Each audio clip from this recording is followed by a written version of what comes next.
Is this Waffle House hot chocolate or just a Waffle House cup?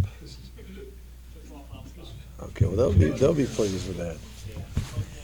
I'm probably getting in trouble for that right now as we speak. But okay, we had a practice outside today, and it went very well.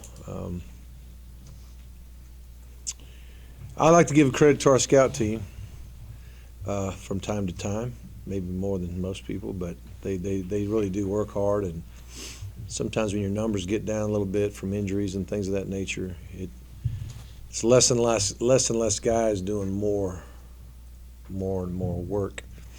But I was really pleased with their effort today, helping us out.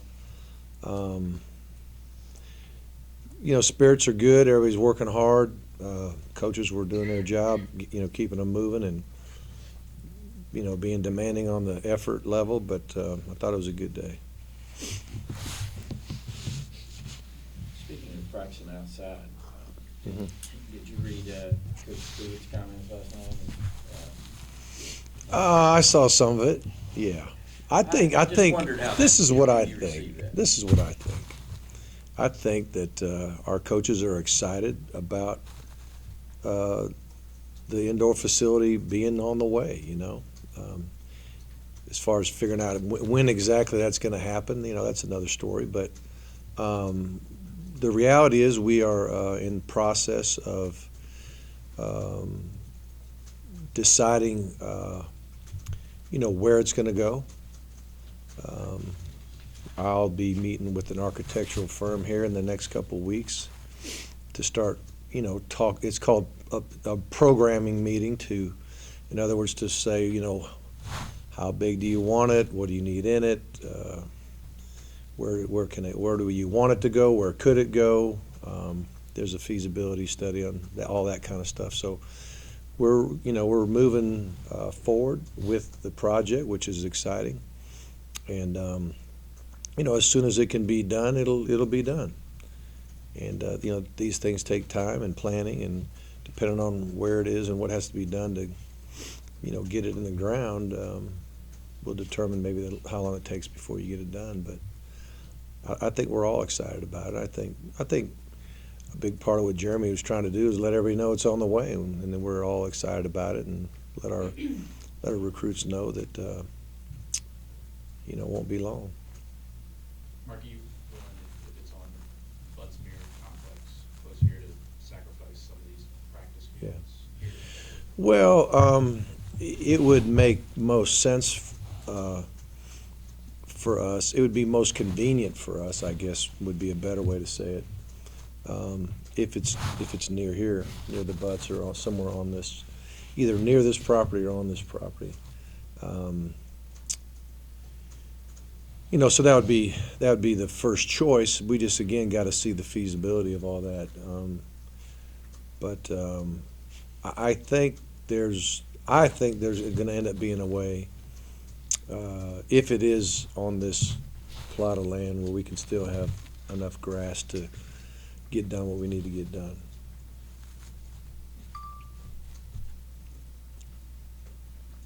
Did you, where are you on the college football playoff rankings? You got moved up to 10? Yeah. Are you sitting there watching? And I have wondering? not watched it at all. I had a question today in the weekly teleconference, SEC teleconference, about some term they used of one of the ways that they're determining who should be where, and I said, I have no idea what you're talking about. I mean, do they have some kind of little catchword now that some kind of? They have a metric called There you go. What is that? game control. Game control? Game control. Yeah. See, I didn't know what that. I still don't know what that is. Yeah. What's game control? Anybody know? It's a measure of how you control your opponents. Throughout the game, you keep a certain amount of points between you and the opponent, margin of victory. If you're up 14, the whole game is different than if you surge ahead in the Yeah. fourth quarter and stuff like that. Yeah.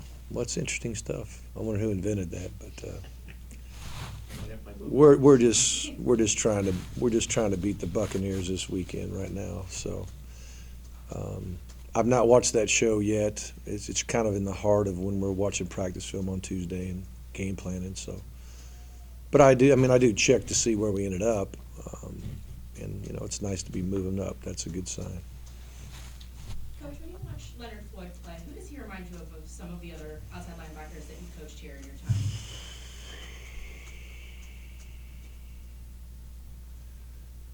Well, I'm trying to think. The first thing I think of, you think of body type, and I don't know if we've had one that is built quite like him.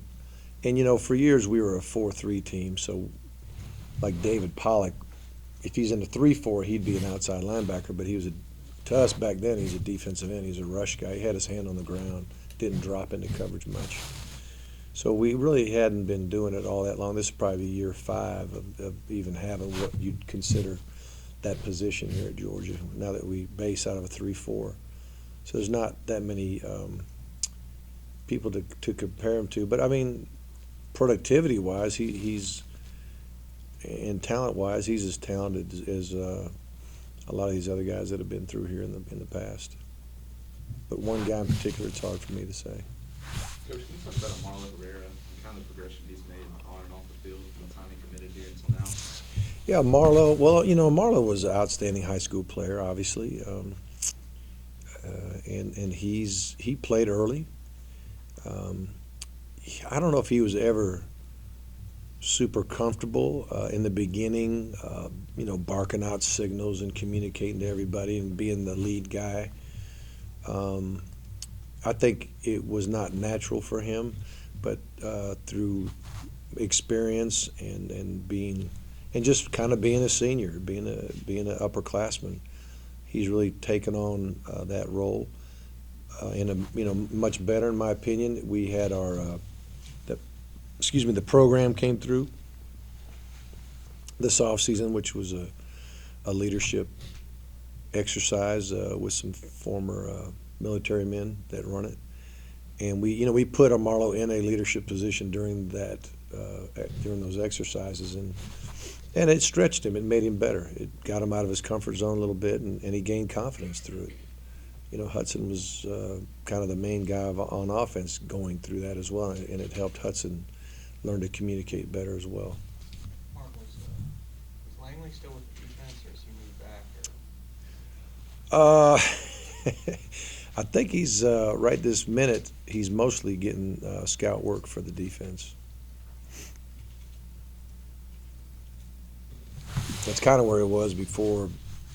He was like scout team wide receiver, and then all of a sudden, bang! They needed him on defense, and then now I think he's mostly doing that. You still get. I'll be honest with you. I'm not sure if he's getting defensive reps right now or not. So that means he's practicing at receiver? He's been, yeah. Well, yeah. In order to Yeah, again, that's kind of what I was talking about with the scouts on the front end. We just running low on guys to help us simulate everything, and just like we had to move Shekineth over there before Erdman got hurt. Erdman had to go back over there. Just not enough guys to give a good look. So you got to help where needed sometimes. How did Sony look today? And Better. What do you think about him for Saturday? It's hard to say yet, but Sony is looking better. I asked him how he felt. He said, "I'm getting better every day," and for me to say, can he play or will he play, I'm not sure yet.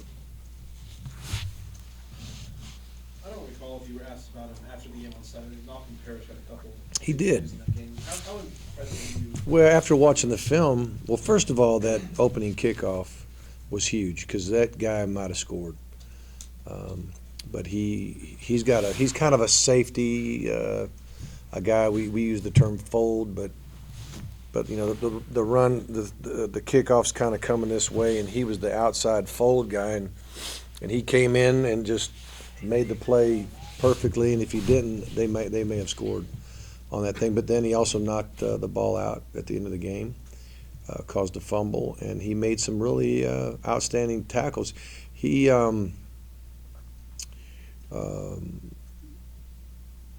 Coach Pruitt uses the term, pull the trigger, meaning, go, sick him. Don't stand there and be flat-footed and try to let the guy dodge you. try to dodge it. Just go. If you miss him, you miss him. There'll be other guys pursuing and that kind of thing. And you could see him getting better at that and going to get guys before they kind of get started sometimes. Sunday we had so many official visits in that I didn't sit with the offense, defense, special teams because it was just, I think we had 7 or 8 official visits, and we just didn't have time to look at it as a staff, so I didn't really get to hear what Coach Pruitt thought about the entire performance, but he did flash and make some plays. He, along with Dominic Sanders, do you feel very good about the future of the secondary with what they've done as two freshmen? Well, I think they'll be better next year than they are this year. I mean, having all the experience of knowing what to do, but they're also still going to have to compete to, keep their jobs around here. We're going to bring in some good players, and we've got some others that'll compete, and we'll just, the best man wins. Mark, I think Chubb's carried the guy in the last 2 games. Another guy, with 5 last game Mhm. before. Is that ideal for him, or I know he can carry a bit with it? He could, but I don't think. I think we'd prefer our guys not to have to carry 30, 35 carries in a game after game after game. I think we're much better off sharing, splitting the load. Do you think the depth at the running back position is intimidating or more appealing to the recruits that y'all have coming in here? I think when great backs watch us play and go about our business, I think they get excited about the possibility of being a part of it. And, even when Chubb and Sony came together, you had Gurley, you had Marshall, you had Douglas. They knew we had some guys, and they might have looked at it and said, man, I'm never going to play, I'm not going there. But they weren't afraid of the competition, and they weren't afraid to, come together. Just even when Gurley and Marshall came together, I think the young men nowadays understand there's value in having depth. There's value in not having to carry the load. But if you're in a system that's going to highlight these guys' skills, they get excited about playing in it. And is it, I don't know, Chubb's abilities, looking at him now as a freshman, as a star, as a regular, he's got 1,000 yards in 5, a little over 5 games as a regular. It's a starter, yeah. Yeah. Excuse me. Is it the potential of him really big based on what you've seen so far? Or Well, I don't know. I don't know if all of a sudden he's going to become a better runner than he is. He's natural. I say he's natural. He looks like he's a natural because he's been doing it his whole life. He even made that. I think he made that quote one time. They're asking, "Are you nervous about being the starter or whatever?" And he said, "It's just what I've done my whole life. I'm kind of used to it." So is he going to become a better runner? I don't know. I don't think he has to become a better runner. I think he just got to continue to get better in the little things, the pass protection, route running, and all that kind of thing. I think he'll become more effective runner because of even a greater understanding of the blocking schemes and really knowing where it should be, where this thing should hit, and trusting his line and all that kind of thing. But he's done great. Mark, getting back to that indoor facility, have you lost a recruit or two because of not having one? I don't know. No recruit has ever said, I'm not coming to Georgia because you don't have an indoor facility, but you never know what's being used against you, and you never know what really appeals to a guy. It is impressive to see great facilities, and all the facilities we have are great. But there's some that, the fact that we don't have the indoor now is, it's definitely something that people will bring up. And recruits will bring it up to me at time, are you going to have an indoor facility? If you are, when, and all that kind of stuff. So I get asked that question. But has it been the factor? I don't know, maybe. But again, the thing I want to reiterate is, it's gonna happen. It's a matter of time, and we just wanna do it right.